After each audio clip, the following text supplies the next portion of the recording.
제가 강조해서 일단 말씀드리고 싶은 건 1억이라는 돈을 만들 때 가장 중요한 포인트는 앞서 말씀드린 것처럼 원금의 이 규모를 늘린다. 저축액을 얼마나 늘리느냐 이게 관건이고요. 저축액을 일단 늘려놨으면 내가 진짜 평상시에 1원 한 장, 10원 한 장 이렇게 아껴 쓰는 이 돈이 모아놓은 돈이 놀지 않고 계속 굴러가야 되잖아요. 그래서 어떻게 관리를 하느냐가 관건이라는 건데요.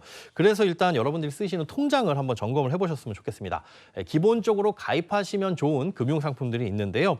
먼저 ISA라는 계좌가 있습니다. 이건 이제 반드시 만들어야 되는 필수 통장입니다.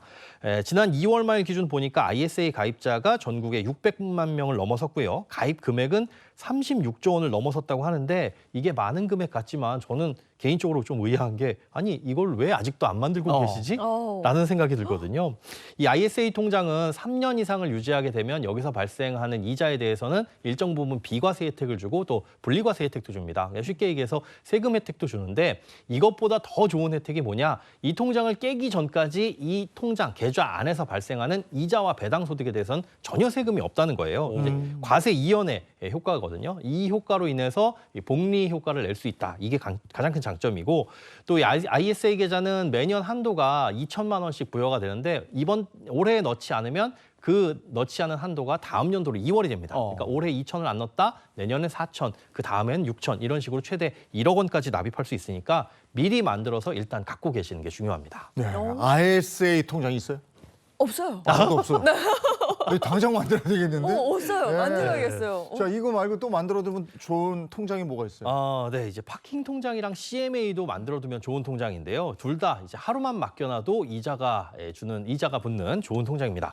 나한테 잠깐 머무를 돈, 그러니까 우리가 보통 월급을 받아가지고 짜투리 돈들 있죠. 아니면 비상금 이런 것들을 두기에 아주 좋은 통장인데 일반적인 은행의 수시입 출금 통장은 이율이 연 0.1%밖에 안 됩니다. 근데 보통 파킹 통장이나 이런 CMA 통장은 연 2%대 이율을 주거든요. 거의 뭐 20배가 넘는데 별도의 수수료가 발생하는 것도 아니기 때문에 뭐 안 만들 이유가 없는 통장이라고 볼 수 있는 거죠. 일단 파킹 통장이랑 CMA 통장, 네. 이거 짧은 시간만 넣어줘도 이자율이 높다라는 건 알겠는데 이 두 개의 차이점이 있을까요? 일단 우리가 느끼기에는 별 차이가 없어요. 다 수시입 출금도 가능하고 매일매일 이자가 붙는다 해서 느끼기에는 별 차이가 없는데 CMA는 사실상 시장의 단기 금융상품의 금리를 쫓아갑니다. 그러다 보니까 어떤 증권사든 금리가 거의 비슷하고 차이가 나봐야 뭐 0.1%포인트 이 정도 차이거든요. 그리고 뭐 이벤트성으로 가끔 약간 더 얹어주는 증권사도 있기는 하고요.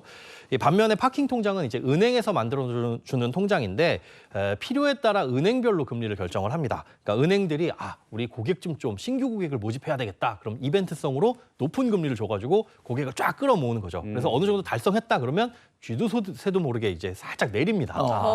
그렇기 때문에 그때마다 파킹 통장은 또 은행마다 금리가 다르다 이렇게 생각해 보시면 되고요.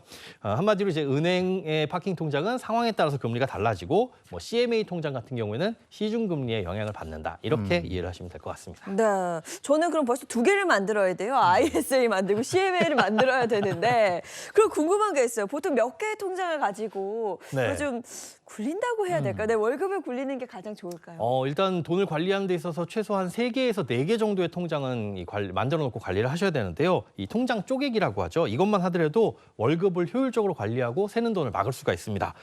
우선 주거래 통장, 이제 월급 받는 통장, 이런 통장 용도로 하나를 만들어 두시고요. 그리고 월세나 관리비, 뭐 보험료 이런 것들이 고정적으로 나가는 이런 고정 지출 있죠. 이 고정 지출 나가는 통장이 있어야 됩니다. 이 주거래은행 통장하고 같이 쓰셔도 되고요.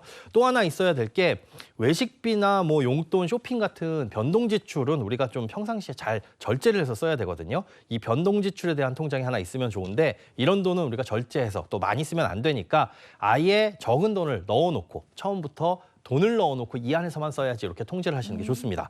또 비상금용 통장을 만들어주는 게 좋은데 앞서 말씀드린 파킹 통장이나 CMA 통장 하나 만들어 두셔가지고 여기다 비상금을 넣어두시는 게 좋겠죠. 이 통장들을 이제 기본적인 통장으로 마련해 놓고 이 상황에 따라서 또 저축이나 투자 통장들은 별개로 또 만드시는 게 좋을 것 같습니다.